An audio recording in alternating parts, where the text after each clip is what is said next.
Bonjour mesdames et messieurs, partout où vous me suivez. En tout cas, bon confinement, bonne santé, beaucoup d'énergie chez vous. Les jours passent, il faut le dire, le Congo, notre pays, tient le coup dans la lutte sanitaire contre le Covid-19.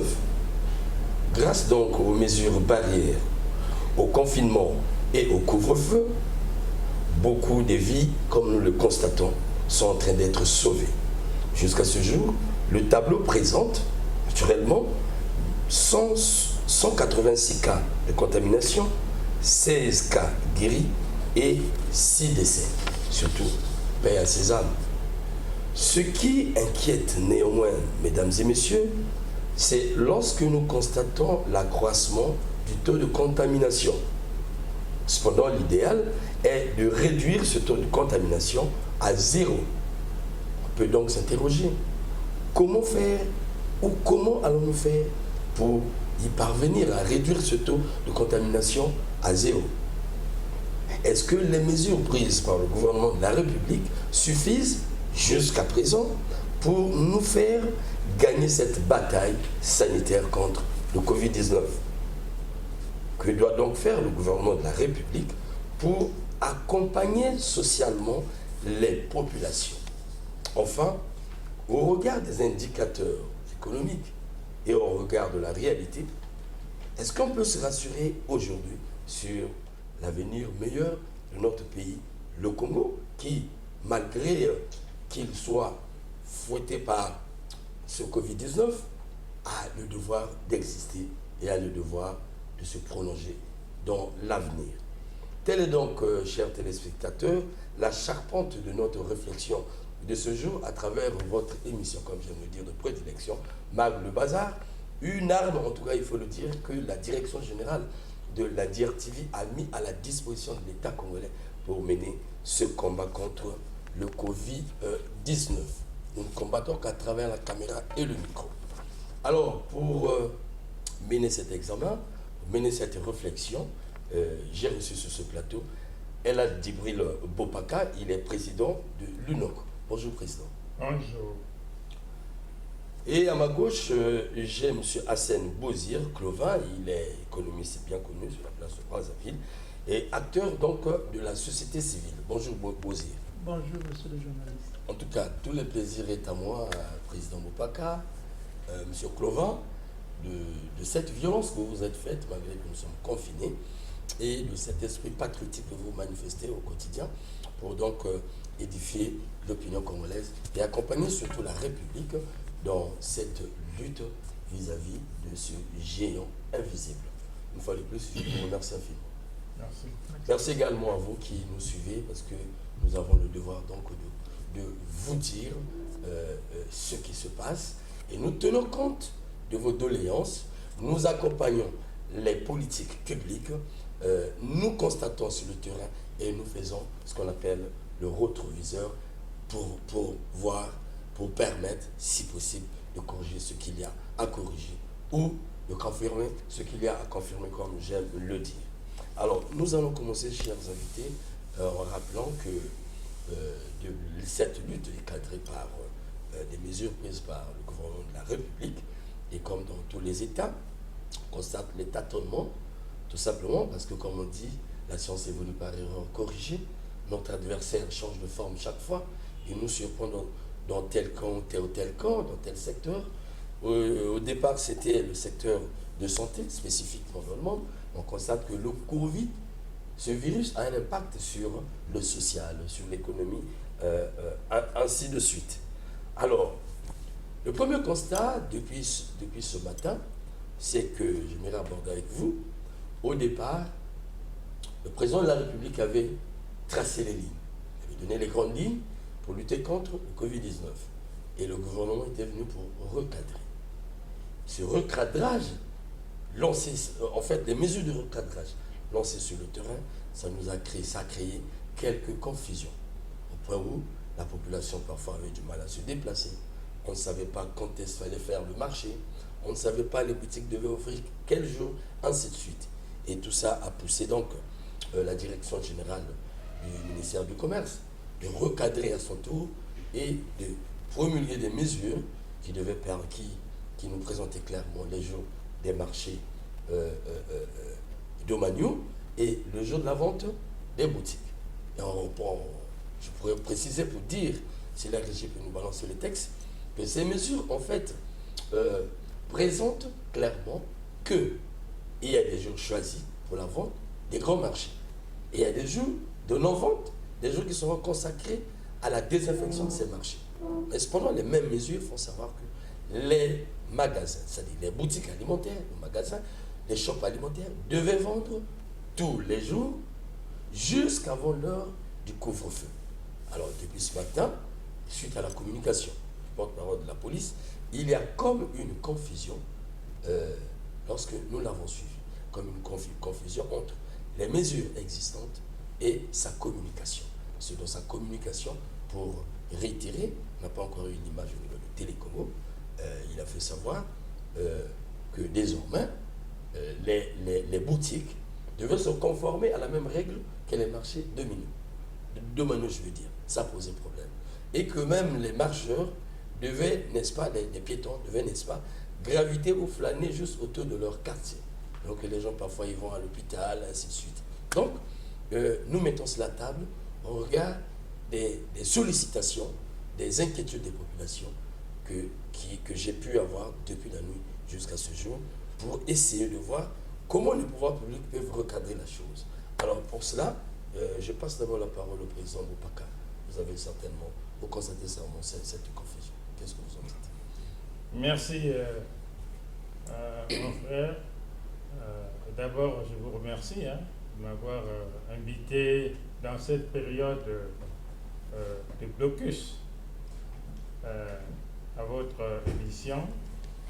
Oui, nous avons tous accepté les mesures sur le discours du président de la République. Lorsqu'il fallait prendre des dispositions pour protéger la population et faire en quelque sorte que chacun se protège aussi. Bon, je pense que ces mesures de confinement ont permis à beaucoup de Congolais de s'écarter de ce danger. Mais au fur et à mesure, dans l'application de ces mesures détaillées par le gouvernement, on a compris que d'autres mesures techniques, et je parle au niveau de la santé, ont été bien comprises parce qu'on a associé les anciens, les retraités, tous les médecins pour engager la réflexion de recherche des solutions à ce niveau-là. Ça, nous avons salué. Et vous constatez que maintenant, ça a changé chaque fois. C'est un médecin qui vient donner l'information sur le bilan qu'il constate. Mais maintenant, on rentre dans les mesures économiques. Là-dedans, je vous le dis, il y a une difficulté de comprendre. Il y a comme manque de coordination parce que ce que le gouvernement a arrêté en ce qui concerne les marchés, qu'on venait de dire, et maintenant, le ministère du Commerce a pris en position un arrêté, et cet arrêté qui donnait maintenant un peu comme une mesure élastique aux populations de bénéficier d'achat des produits au niveau des boutiques partout. Mais dommage, ce matin, depuis hier, on a constaté qu'il y a encore une autre mesure qui est tombée venant de la police pour interdire ces commerçants d'ouvrir leur boutique et de préciser aussi que les populations devaient circuler que dans leur quartier. Bon, tout ça là, ça nous met dans une situation un peu difficile parce qu'il ne faut pas créer encore une autre maladie qui va amener la population à s'interroger et parfois se demander, parce que la population, vous savez très bien mon frère, chaque matin, en dehors du manque d'argent, mais le peu qu'il peut avoir, il préfère aller au marché acheter quelque chose parce qu'ici on mange chaque jour. On n'attend pas des grandes réserves achetées comme ceux qui ont des moyens. Bon, maintenant, vous demandez à cette population, non, non, non, non, ne sortez pas pour aller acheter un produit quelque part. Restez seulement dans votre quartier. Ça veut dire quoi? Donc, tout ça, je pense que nous allons rentrer en profondeur. Il y a un problème de coordination à ce niveau où la communication de l'État se fait à plusieurs niveaux et la population n'arrive plus à comprendre. Alors, la population n'arrive plus à comprendre, merci Président Mopaka. Comme je l'ai dit au départ, le souci, c'est que l'œil du journaliste doit accompagner les mesures du gouvernement afin que l'objectif soit atteint. Là, il faut rappeler que la cible, tout l'intérêt de la République, c'est sauver la vie du Congolais. Et si on rate de sauver la vie du Congolais par la mauvaise gestion de cette ressource humaine, ça va poser problème. Et c'est là où nous risquons de livrer le Congolais au Covid-19. Donc, stratégie oblige, comme vous l'avez dit. On rappelle, le président de l'Assemblée avait fait cette remarque, le président Vouba. Il ne comprenait pas lui aussi qui communiquait réellement. Et quand on le dit, parfois ça frustre, mais il faut le dire. Vous venez de le dire. Et en fait, il y a un problème de coordination. On ne sait pas quel est le centre de décision. On ne sait pas réellement. Parce qu'aujourd'hui, comme il a dit dernièrement, parfois c'est le ministre de la Communication, porte-parole du gouvernement qui communique. Parfois c'est la ministre de la Santé. Parfois c'est le porte-parole de la police. Mais ça pose problème au niveau des populations qui suivent.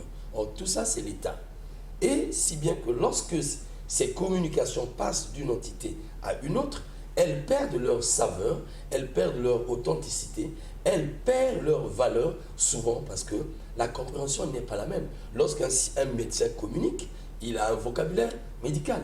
Lorsqu'un ministre communique, il a un vocabulaire politique et administratif. Mais lorsqu'un militaire parle, vous avez l'ordre. Donc c'est là où nous posons ce problème pour que ceux qui ont en charge de gérer la ressource humaine puissent essayer de voir comment communiquer et par quel canal communiquer. Monsieur Clovar. Bon, merci beaucoup, monsieur le journaliste.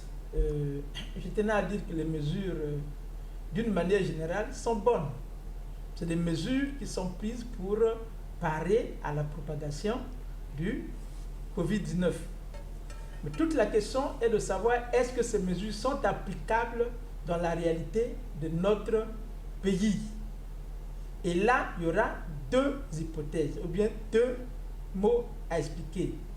La première, c'est que déjà sur le comportement de la police qui a la charge de veiller à ce que ces mesures de confinement soient respectées, il n'y a pas des instructions sur la bonne conduite.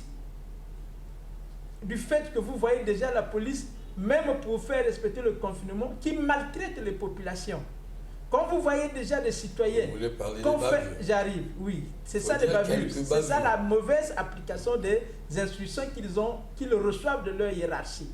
On ne peut pas accepter, parce que vous avez vu quelqu'un qui a violé le confinement, que vous le fassiez courir avec sa femme derrière des véhicules en pleine nuit avec toutes les difficultés que les gens endurent aujourd'hui. Vous ne savez même pas pourquoi ils se trouvaient dans la rue à l'heure là, que vous le fassiez marcher de cette manière. Il n'y a pas que ça. Ça veut dire quoi? S'il y avait le respect, s'il y avait l'application des sanctions pour ce genre de comportement, jamais les policiers n'allaient reprendre à faire ces choses, parce qu'on a vu ça à l'époque, lors de la guerre de Poule, on a vu dans la forêt du stade Massamba Débat, on a déshabillé des femmes qui faisaient la prostitution, on les a mis nues. Et ça, ces comportements, comme il n'y a pas de sanctions, ça ne fait que continuer. Maintenant, sur le plan de la société des citoyens, les mesures sont très bonnes en principe pour empêcher que la maladie se propage. Mais ils ne concordent pas parce que nous sommes dans un pays où près de 80% des citoyens vivent de l'informel, vivent du secteur informel, donc ils vivent au jour le jour. Quand vous prenez des mesures comme ça, il faut les accompagner. Si vous ne voulez pas que les gens sortent, apportez à manger. C'est ça l'État, quand on dit l'État doit prendre en charge ses citoyens.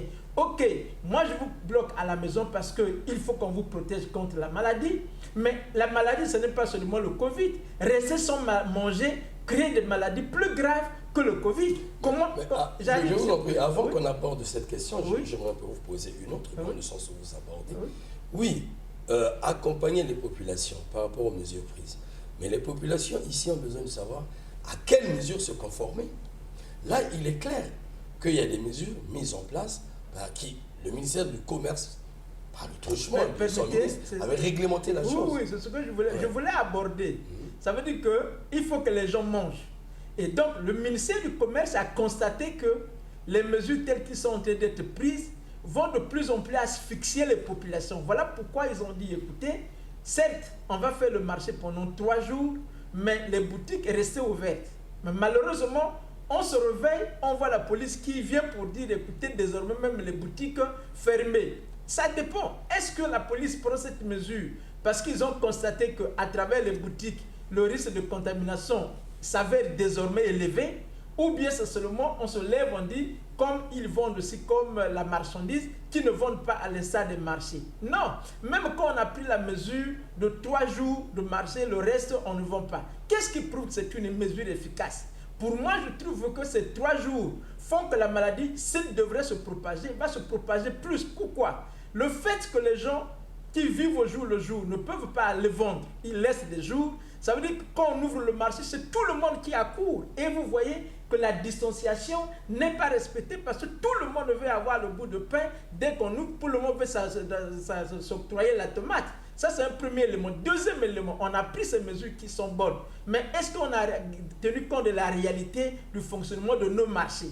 Quand je prends, nous qui sommes par exemple à Massengo, mais le marché de Massengo a alimenté en vivres par le marché de Total, par le marché de Texaco, par le marché du lycée, par le marché de Gouraud. Mais on n'a pas pris de dispositions pour que les mamans qui doivent aller acheter les légumes et autres pour nous revendre dans le quartier, comment ils vont faire pour aller s'approvisionner cette marchandise le matin?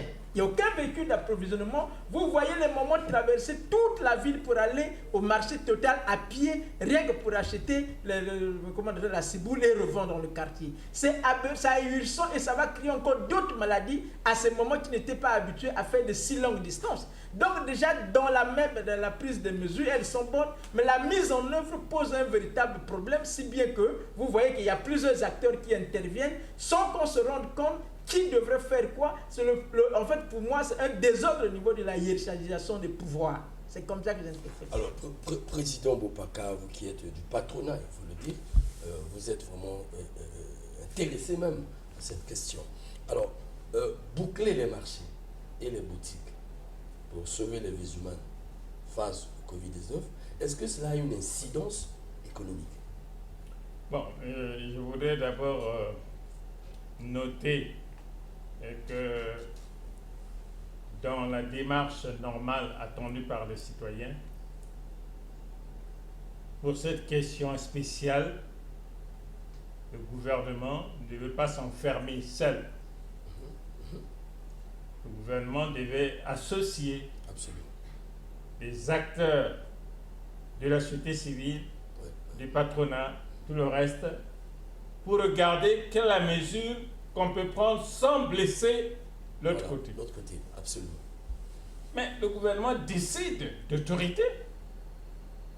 Et nous, les représentants de cette base-là, on est parfois surpris. Et des contradictions que vous venez de constater là. Sur le plan économique, s'il vous plaît, vous comprenez que je suis le grand malheureux. Covid-19 a amené beaucoup de décès économiques. D'abord, lorsque vous constatez aujourd'hui la ville, lorsque vous voyez les gens marcher, c'est comme si on est en guerre ici. Et comme on dit, c'est la guerre sanitaire, c'est la guerre sanitaire. Les bus. Vous voyez le nombre de ce secteur informel là que mon frère a parlé tout à l'heure, des personnes qui chaque jour ne vivaient que de 200 francs, 300 francs pour manger. Aujourd'hui, ces bus, les chauffeurs, les contrôleurs sont au chômage technique. C'est un grand coup. Quelles sont les mesures qu'on a prises pour répondre à cela? Il n'y a rien. Au niveau des marchés, on vient de le dire ici, ils ont arrêté 3 jours dans la semaine pour les marchés et les autres 4 jours, on doit fermer. est-ce que ces mesures tiennent compte de ce que nous voulons faire pour éviter que la population soit contaminée? C'est ça. Et là, nous constatons qu'il y a un problème à ce niveau. Même les populations se révoltent. Absolument. Ils n'ont même pas besoin d'appliquer ces mesures. Ils viennent vous partez un peu. J'ai fait le tour hier un peu dans la ville. Et j'ai vu comment les marchés sont bondés. Absolument. Bon, maintenant, lorsque vous voyez cette population-là dans ces marchés, sans cache-nez, Voilà.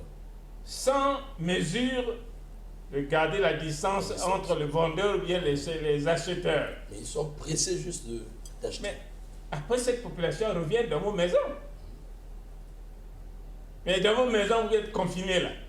Mais on vous amène la maladie confinée là. Et c'est la Moi, je pense que ce sont des mesures qu'il faut encore regarder en toute responsabilité. Il y a eu des dérapages, on vient de le constater. Lorsqu'on interdit à celui qui vend la sardine de ne pas vendre la sardine, d'attendre que le jour du marché, est-ce que c'est une bonne mesure? Je ne pense pas. Je ne pense pas. Je pense que là, il y a eu des dérapages. Je pense qu'il faut prendre des décisions responsables que la population doit accepter avec ça. Qui veut mourir? Personne ne veut mourir. Personne. Mais les gens veulent plutôt... Mais il faut que les mesures, les décisions qu'on prend là-bas, il faut que la population sente son engagement dans ces mesures-là. Or que là, on apparaît comme s'il y a une guerre, s'il y a un problème d'incompréhension, de lieu d'influence dans les quartiers, dans les institutions d'État. Et c'est ce que nous ne voulons pas. Je pense que le peuple congolais souffre déjà. Les 20 premiers jours que nous avons connus, vous voyez comment les gens sont en train de souffrir. Et lorsqu'on vous apprend qu'on partage un sac de riz là-bas, vous voyez la guerre au niveau des arrondissements. C'est comme si on... Est-ce que les Congolais vraiment méritaient ce genre de comportement? C'est comme si on vivait une crise Voilà. alimentaire. Donc, je pense que nous avons encore du temps, surtout qu'on vient d'ajouter encore 20 jours. S'il vous plaît, nous demandons au gouvernement de prendre le courage d'associer ceux qui sont comme des représentants de la société civile, des syndicats patronaux et les représentants au niveau du commerce pour qu'on regarde la question. En tout cas, ce cri de cœur, nous l'avons. Je l'ai au quotidien, de la part des acteurs de la société civile, de la part de beaucoup d'associations, dans ce sens, les transporteurs, les commerçants, ainsi de suite, même les colonies étrangères, voilà, qui enrichissent, qui vont développer, qui accompagnent le commerce congolais. C'est là où on se pose la question intelligemment, avec intelligence. Est-ce que nourrir la population d'une manière bien organisée peut avoir une incidence sur leur santé? Parce que vous avez soulevé quelque chose. Ils semblent être révoltés. Oui, comme vous voyez dans les marchés. Quand bien même les mesures sont tombées hier, en passant, oralement bien sûr, mais j'ai vu la scène sur le terrain. Mais c'est comme si rien n'a été dit. Parce que hier, ils étaient confinés. Et quand ils sortent, c'est comme des poussins qui sortent du poulailler.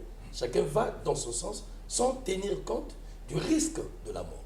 Mais ça veut dire qu'il y a problème.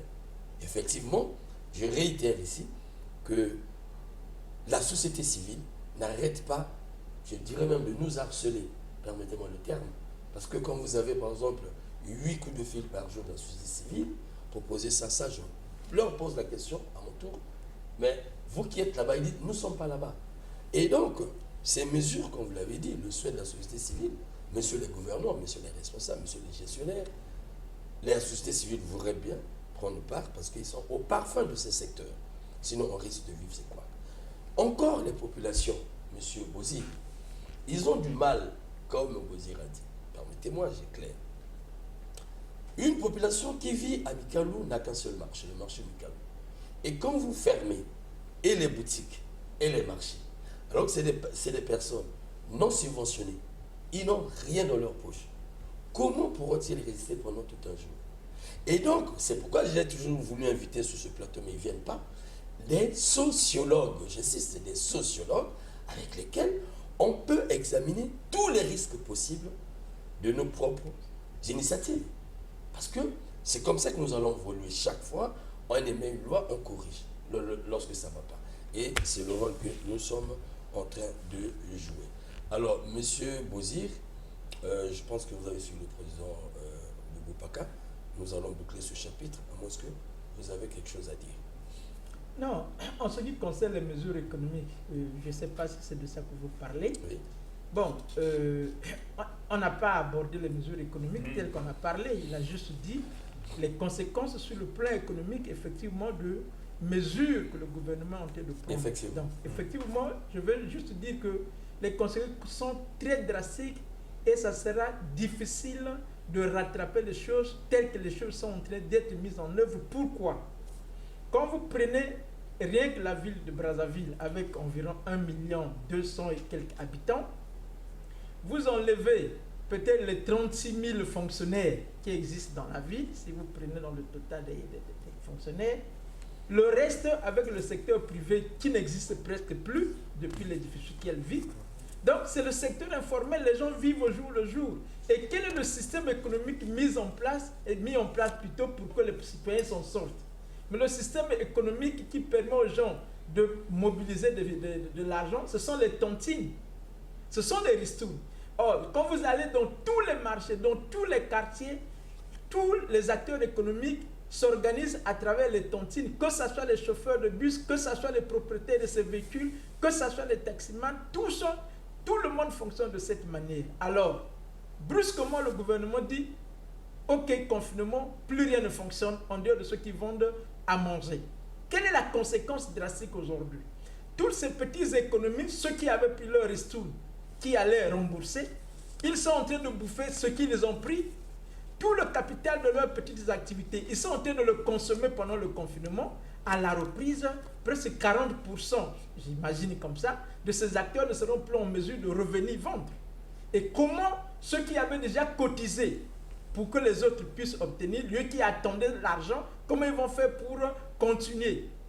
Ils vont perdre parce que celui qui avait déjà pris ne sera plus en mesure de travailler pour continuer à cotiser. Donc tout le circuit économique qui faisait vivre grâce à ça, ils payaient leur loyer, grâce à ça, ils payaient la scolarité des enfants, grâce à ça, ils alimentaient donc leur famille, tout va s'écrouler. Quelles sont les mesures que le gouvernement a prises de telle manière à ce que tous ces acteurs économiques du secteur informel qui vendaient dans les VIP, qui sont comme des menuisiers, qui sont des artisans, qui sont tout ceux que vous voyez qui ne sont pas enregistrés en tant que commerçants. Comment ils vont s'en sortir après? Parce que c'est eux qui tiennent en fait l'existence du Congo, en fait, dépend de cela. Même si on a tendance à parler, l'argent de l'État n'arrive pas à ses citoyens. Ils se débrouillent à leur manière. Qu'est-ce qu'ils vont devenir après? Qu'est-ce que le gouvernement pense? Parce que c'est le gouvernement qui leur a demandé à arrêter. Ce n'est pas le Covid. C'est le gouvernement qui dit, ah, moi on m'a dit qu'il y a le Covid, moi qui vous protège, restez chez vous, je m'occupe de vous. Moi on ne s'occupe pas de quelqu'un, on dit, bah, écoute, reste à la maison et puis tu lui refuses à manger, c'est un suicide. L'État a pour mission traditionnelle, originale même, de protéger la population. C'est dans ce sens-là. Quand vous abordez déjà ce côté, vous avez vu dans la politique gouvernementale, on nous a parlé de l'aide aux populations démunies. Alors, c'est pourquoi je mets ça sur la table. Alors, qu'est-ce que vous en pensez puisque vous abordez déjà la question? Bon, en ce qui concerne l'aide... Et ça fait déjà débat au Congo et on attend vraiment les réponses claires du ministère du gouvernement. En ce qui concerne l'aide de Munich, le gouvernement m'excuse, à les suivre, ils n'ont pas d'argent. Ça, c'est la vérité, ils n'ont pas d'argent. Non, mais permettez que j'arrive, s'il vous plaît, je vous comprends. Ne faites pas le prophète. Non, ils n'ont pas d'argent. Pourquoi je le dis? La réalité, déjà, ils ne peuvent pas faire la magie d'avoir de l'argent parce qu'il n'y en avait pas avant le Covid. Le pays était déjà en difficulté, il négociait avec le FMI pour couvrir son propre budget. Et aujourd'hui, le budget, si vous avez suivi le conseil des ministres qui vient d'avoir lieu, il est réduit de façon drastique. Avec la chute totale du prix du baril, ils l'ont ramené en estimant sur la base de $25 le baril. Rien aussi ne prouve que ça pourrait être 25, soit en dessous, soit rebondir si la situation de Covid passait. Ça, c'est vrai. Mais dans la pratique, ils prévoient pour la lutte contre le Covid 25 milliards dans ce budget qui va être rectifié. Ils prévoient pour les entreprises 100 milliards, y compris les ménages. vous êtes sûr que pour un pays qui avait déjà des difficultés, dans les 1 mois et demi ou les 2 mois qui vont paralyser, qui sont en train de paralyser, détruire l'économie telle que nous sommes en train de le constater, parce que même les entreprises pétrolières vont certainement licencier encore parce que ce n'est pas possible. Vous êtes sûr qu'avec 100 milliards, on peut redresser cette économie? La première mesure d'abord, pour que cette histoire se relance dans cette période, payer d'abord la dette intérieure. Ça, c'est légal. Payons la dette intérieure. Déjà, ça va permettre aux opérateurs économiques d'avoir un peu d'argent pour que les banques qui ont les créances aux souffrances énormes à cause de cette situation puissent respirer pour être en mesure d'accompagner l'économie. Parce que même quand vous déposez somme, deuxième élément, nous avons un fonds qu'on appelle le FIGA, que le président de la République avait annoncé pendant la campagne de 2016 électorale. Il avait dit que le fonds de garantie qu'on appelle FIGA va être en place et il y aura beaucoup d'argent pour permettre aux jeunes d'accéder au crédit. Mettons ça en place.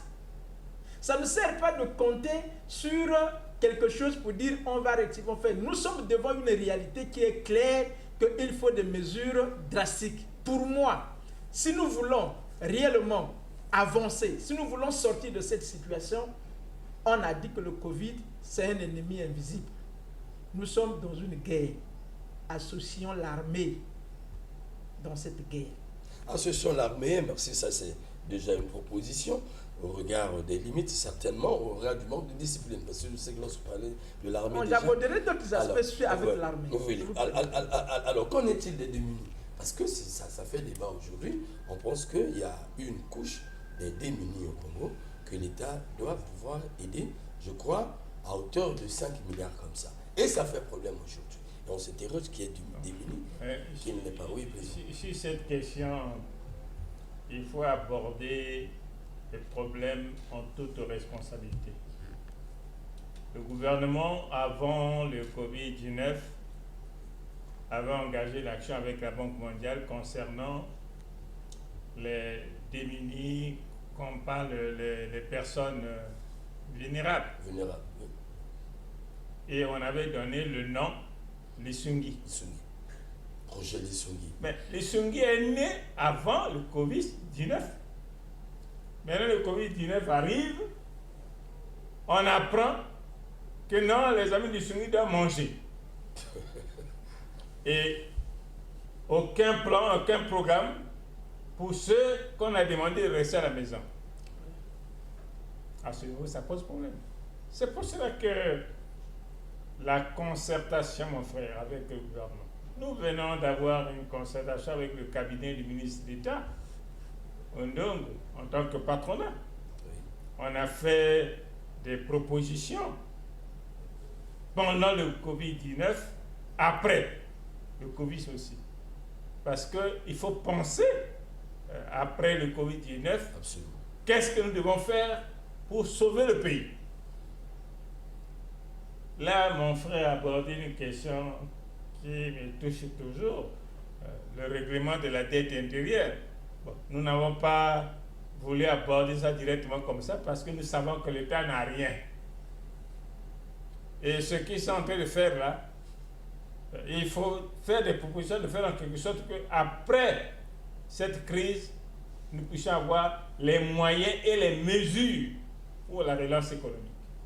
Mais pourtant, dans d'autres cieux, ce que nous constatons, c'est que dans d'autres cieux, tels qu'en France, dans d'autres États, par exemple aux États-Unis, même en France, la relance de l'économie nationale est une préoccupation majeure. Exactement. Parce qu'on se dit le Covid est en train de déconstruire les économies. Exactement. Donc c'est pendant le Covid qu'il faut donc commencer à reconstruire l'économie nationale avec les opérateurs économiques. Mais lorsque je vous entends, le président, dire que le pays n'a rien, alors qu'on voit les chiffres être annoncés.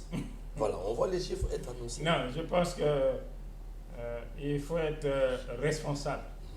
C'est pas parce que nous voyons les chiffres annoncés, on va commencer à danser par rapport à ces chiffres. Nous savons qu'aujourd'hui, notre pays est d'abord dans une crise profonde il s'est ajouté encore la crise concernant le Covid-19. Pourquoi? Parce qu'aujourd'hui, les impôts, qui va payer encore? Aujourd'hui, les frais de commerce, tout ça, qui va payer encore? La douane, qui importe encore? Il faut être économiste pour regarder toutes ces questions. Et à ce niveau-là, l'État congolais, qui est encore dans le couloir de négociation avec les FMI, est-ce que le dossier a avancé? On est encore bloqué là. Il n'y a rien. Alors vous pensez qu'on doit imaginer comme ça? Non.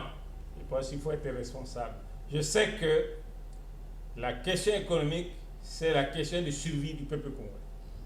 Parce qu'il faut que le secteur informel, le secteur économique fonctionne. Je vous ai donné quelques exemples ici. Lorsqu'on veut parler des travaux publics, il n'y a plus rien. Lorsqu'on va vous parler du commerce, il n'y a rien. Lorsqu'on parle de l'industrie, il n'y a rien. On va parler de la pêche continentale, maritime, tout ça là. C'est quoi? L'agriculture. Il faut éviter d'amener le peuple à une croyance imaginaire et qu'à la fin, on n'a pas les résultats. Mais pourtant, nous constatons que le président, merci, mais nous constatons que les dons abondent. À l'image, pour donner l'image qu'il n'y a pas, il faut le dire, c'est ce que nous voyons à la télé. Les dons abondent, les dons se chiffrent en termes de millions, c'est des institutions, c'est des individus, c'est des partenaires. Alors, puisque les fonds vont de la caisse congolaise, est-ce qu'à partir de ces fonds, on ne peut pas commencer à bâtir une stratégie, bien qu'il s'agisse de lutter contre le Covid, on ne va pas tout mettre dans la maladie. Et d'ailleurs, là aussi, les Congolais se posent la question. Mais il y a les messieurs qui ont à la charge de cette gestion. Les Congolais se posent la question. Que faire? Quelle serait la gestion de ces dons? À qui sont destinés ces dons? Comment ce stock, pour les gens qui ont fait storage, comme on dit, comment ce stock est géré? Quelle est la destination? Ainsi de suite. Je crois que ça commence à prendre la tête à certains aussi, qui pensent qu'il faut peut-être se débarrasser de tout ça. Bon, là-dessus, je voudrais... J'insiste d'abord, je voudrais qu'on aborde la question des démunis. Oui, voilà. j'arrive. La question des démunis, elle est essentielle parce que... Oui, j'arrive. En fait, en ce qui concerne les démunis, le président Opaka venait de le dire. Le gouvernement est en train d'embrouiller les citoyens. Permettez que je le dise comme ça clairement. Parce que vous ne pouvez pas dire que vous allez prendre, je ne sais pas, 5 milliards ou 25 milliards. Les démunis, c'est ceux qu'on a, les vulnérables qui sont dans le projet de Swingi. Ceux-là se situaient beaucoup plus dans les zones périphériques ou bien dans les villages qui n'avaient pas vraiment accès à l'alimentation. Et on ne veut pas remettre en cause quel a été le système de leur sélection. On ne rentre pas là-dedans. Mais si nous avons les démunis provoqués par le gouvernement, ce n'est pas même le Covid. C'est le gouvernement qui, dans ses prérogatives de protéger les citoyens devant un danger, a décidé de mettre les citoyens en confinement. Mais quand tu mets les gens en confinement, tu crées des problèmes. Il faut les régler. C'est comme un parent qui dit à sa femme, je ne veux plus te voir dehors. Tu ne dois pas travailler, je ne veux pas te voir travailler. Il y a un danger. Qu'est-ce qu'il faut faire? Il préfère le faire que le laisser mourir. Il faut donner à manger à ta femme, il faut l'habiller. C'est ça en fait l'image que je veux donner ici sur les vulnérables. Aujourd'hui, on a suivi le ministre des Finances dans le programme, le ministre de l'économie dans le programme qu'ils ont présenté au Conseil des ministres dernièrement, que le nombre de vulnérables va passer de 150 000 à 300 000. C'est aléatoire. Sur quelle base il a pris cela? Quand on sait seulement que ceux qui travaillent dans le secteur public, qui est le plus grand employeur du Congo, il y a 66 000 travailleurs seulement. Et sur les 5 millions de populations qui existent, comment lui détermine que cela est démuni, il n'y a que 150 000 à 300 000? Nous savons aujourd'hui que dans Brazzaville, on doit des fonctionnaires, d'ailleurs, qui ne peuvent même pas survivre avec ce minimum qu'on leur donne. La population dans une extrême pauvreté, il faut le reconnaître. Alors, quelle est la difficulté dans ces conditions-là? Les vulnérables, il y en a, c'est ceux que le gouvernement a créés. C'est-à-dire, tous ceux qui étaient dans le secteur informel, aujourd'hui, deviennent vulnérables. La plupart de tous ceux qui payaient les loyers, comme vous voyez dans Brazzaville, il y a plus de locataires que de propriétaires. Comment ceux-là vont payer leur loyer à la fin de ce mois? Le gouvernement n'en prend pas compte. Donc il faut qu'on tienne compte. Il y a des chefs de bloc. Aujourd'hui, même par un simple téléphone, tu peux délimiter les zones. Depuis chez toi, tu lances ton téléphone, tu vois, il y a telle maison, telle maison, telle maison. On peut utiliser les chefs de bloc parce que Brazzaville est reparti par arrondissement. Les arrondissements sont repartis par quartier, les quartiers sont repartis par bloc. Donc on peut facilement déterminer qui est pauvre, qui ne l'est pas. Voilà pourquoi j'ai dit qu'il faut associer l'armée. Je vais y arriver, c'est parce qu'aujourd'hui nous sommes dans une situation où le gouvernement tel qu'il fonctionne n'est plus en mesure de gérer la situation de façon dynamique. Parce que vous constatez que les décisions partent dans tous les sens. Aujourd'hui, celui-là prend, un autre vient. Vous pensez qu'un ministère du Commerce qui gère les alimentations a parlé, a pris une décision et vous voyez la police ou bien l'intérieur venir remettre en cause. Vous trouvez ça normal? Donc, c'est qu'il y a un véritable problème. Voilà pourquoi je dis, les démunis, il y en a partout. Il faut un programme serein pour qu'on puisse se relancer. Et c'est là où je voulais aborder, là où le président Bokar a dit, il n'y a pas l'argent. Non, monsieur le président, il y a l'argent. Il y a l'argent, voilà pourquoi il faut que les citoyens soient sérieux pour demander au gouvernement de sortir l'argent. Quand vous faites l'analyse des données financières depuis 2002 à 2018, publiées par le ministère des Finances, contrôlée et validée par la Cour des comptes et de discipline budgétaire, examinée et adoptée par le Parlement, puis promulguée par le président de la République sous forme de règlement, de loi de règlement, disent que le Congo a mobilisé les recettes pendant cette période de 33 000 milliards et qu'il en a dépensé 27 400 milliards. Donc il y a un solde excédentaire de 5 600 milliards qui devrait être disponible à ce jour. Comment expliquer que le gouvernement nous place dans une situation où on n'a plus rien? C'est là où je dis que c'est difficile. Alors, voilà pourquoi aujourd'hui, comme nous sommes en train d'aller vers la fin de notre émission certainement, il faut associer l'armée. Pourquoi? Parce que notre pays ne doit plus compter sur le pétrole. Il faut que l'armée vienne pour prendre tous ces militaires qui sont, je peux dire, à la traîne parce que notre pays ne connaît pas de guerre. Nous avons la chance, il y a la guerre du Covid.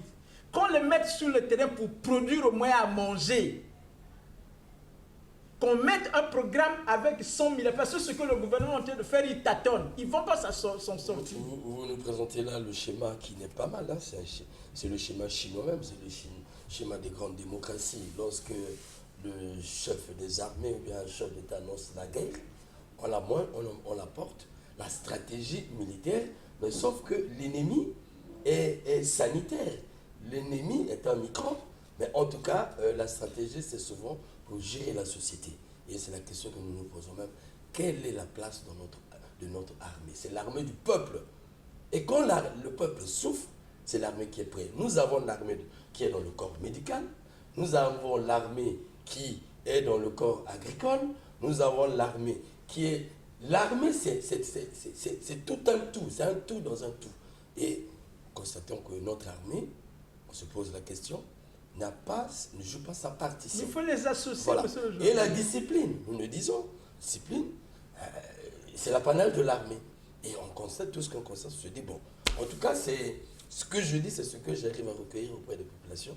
Et il m'a mis un peu... Mais oui, voilà. Ça veut dire... Alors, il y a un souci. En tout cas, je dois le dire, la presse aussi va lancer son SOS. Nous sommes une presse privée. Et lorsqu'on parle des démunis, je me permets de le dire, la presse privée est démunie. Et là, nous sommes sur le champ de bataille. Vous avez des reporters sur le terrain. Vous avez des reporters dans les salles des malades. Vous avez des reporters qui accompagnent les pouvoirs publics. Ce n'est pas nous qui avons diversifié ce secteur, privatisé ce secteur. Mais c'est la démocratie à la conférence nationale qui a pensé qu'il fallait éclater ce secteur, privatiser ce secteur comme on a fait pour d'autres secteurs, pour donner au Congo une presse vraie, une presse libre. C'est notre raison d'être. Mais on parle de toutes les couches. Mais posez-vous la question, c'est bien de me suivre. Je me permets. La charité bien ordonnée commence par soi-même. Comment vit le journaliste privé aujourd'hui dans cette bataille? Déjà, le peu des médias que nous avons se disparaissent devant vous. N'est-ce pas bien, président Bopaga, que vous soyez à côté de moi? Mais c'est l'entreprise de quelqu'un. Mais rien ne tient. Si le Congo est en faillite, c'est qu'il est en faillite. Ainsi de suite. Je vous ramène à l'analyse responsable. Si vous voulez citer le nombre de secteurs d'activité, vous allez prendre toute une pluie. Absolument. Mais nous, au moins... Je pense qu'il faut faire en quelque sorte que pour cette situation exceptionnelle, que nous ayons aussi des mesures exceptionnelles. Exceptionnelles. À ce titre, ça veut dire quoi? Il ne faut pas que le gouvernement s'enferme seul. Voilà. D'accord, président. Ça n'a rien à voir. Ce n'est pas une affaire seulement d'État. Alors, Clovis, lorsque vous lisez les services mis en jeu pour mener cette bataille, vous avez la presse. Oui. Comment la presse va se déployer? S'il vous plaît, si vous permettez, je suis d'accord avec vous. Voilà pourquoi je dis qu'il faut déjà même, il faut lire comment les choses évoluent à travers les pays où il y a de véritables problèmes causés déjà par ce Covid. Sur le plan sanitaire, nous avons la chance. Et je dis que je doute fort même que ce soit à cause de ces mesures que la population n'est pas encore attaquée. Parce qu'on l'a dit ici tout à l'heure, comment chaque jour où on ouvrait le marché, les gens vont prendre pour amener chez eux la maladie s'il y en avait. Le grand problème, c'est de s'asseoir pour mettre en place un véritable programme qui soit de riposte contre la maladie, qui soit de relance économique et de développement, parce qu'il y a l'après-Covid. Pour moi, le virus, là, c'est une opportunité pour permettre aux Congolais de s'asseoir et de revoir comment faut-il sortir de ce chaos, parce que nous avons des problèmes de dette. Vous voyez, quand le FMI annule les dettes, donne l'argent en urgence pour lutter contre le Covid, notre pays, pour le moment, n'en bénéficie pas. C'est parce qu'il y a déjà des problèmes. C'est une opportunité. Nous avons la possibilité d'oublier le pétrole, maintenant là. On paye la dette intérieure en ce qui concerne les opérateurs économiques. Est-ce qu'on peut la payer maintenant? Oui, on peut la payer. Il faut donc voir comment mobiliser les fonds. Je prends un exemple simple. Nous pouvons négocier avec la Chine pour lui dire, mon cher ami, on ne peut plus payer cette dette, on n'a pas d'argent. Nous, on n'a rien. On ne peut plus, vous savez que cette dette, on l'a mal utilisé notre argent. Ça, il n'y a pas à se le cacher. Mais là, nous avons des difficultés, on ne peut plus. Nous avons les puits de pétrole. Vous avez les puits de pétrole qui arrivent à la fin, qu'on est en train de redonner, tel que là, le gouvernement a fait dans son conseil des ministres, Émeraude 2, quand on va donner à la CNPC, associé à Perenco et autres. Prenez ce champ-là, dites à la Chine, les 20 ans là exploitent ça, oublie-nous cette dette, donne-nous un peu d'argent, on relance notre économie. On associe l'armée, tel que je suis en train de dire, dans le programme de telle sorte que la discipline règne. Le pays n'a plus de discipline. Soit, monsieur Claude Clovis, vraiment merci. Alors, Président, nous allons vraiment chuter. Nous allons chuter, Président, portant un regard, sortant un peu de l'économie, que l'on ne veuille pas. C'est la politique qui canalise les choses dans le pays. C'est vrai, nous sommes frappés par le Covid-19. Mais entre-temps, le pays a un programme à exécuter pour sa continuité. Nous attendions normalement 2021 la présidentielle. Mais avant la présidentielle, nous attendions normalement cette messe de toutes les sensibilités que nous avons appelées le dialogue qui devait nous emmener à bon port. Et nous attendons 2022. Est-ce qu'au regard du Covid-19, on peut encore croire en arriver là? Une façon de se projeter dans l'avenir. Voilà. Bon, je pense que au regard de ce que nous sommes en train de vivre, pour un citoyen averti, la priorité pour le moment, c'est le Covid-19. Les questions de dialogue national, les questions des élections 2021, bon. Toutes ces questions sont pour le moment suspendues. Ils ne sont pas annulés, c'est suspendu. Et c'est après avoir attaqué ce grand combat, gagné ce combat, que nous pourrons nous asseoir. Ça ne serait plus l'affaire seulement du gouvernement, c'est les Congolais, la société civile, les partis politiques, les intellectuels. On s'assoit pour regarder qu'est-ce qu'on doit faire pour notre pays. Cela veut dire, va nous amener à une transition.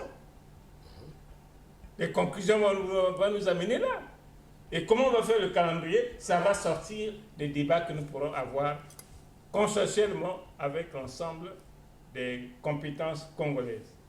Donc je pense que les questions politique, mon frère, vous avez vu qu'aujourd'hui, tout est en stand-by. Tout est à plat. Hein? C'est Vous normal. trouvez ça normal? C'est- La nation devait fonctionner grâce aussi à tous ces mouvements-là. Bon, aujourd'hui, on parle un peu des négociations avec les institutions de Bretton Woods. Qui vous parle de ça encore ici? Personne. Qui vous fait ce compte-rendu là ici? Mais pourtant, le pays souffre. Absolument. C'est le canot qui devait nous permettre d'avoir la possibilité de respirer. On nous a parlé ici de ce qu'on a donné dans les autres pays.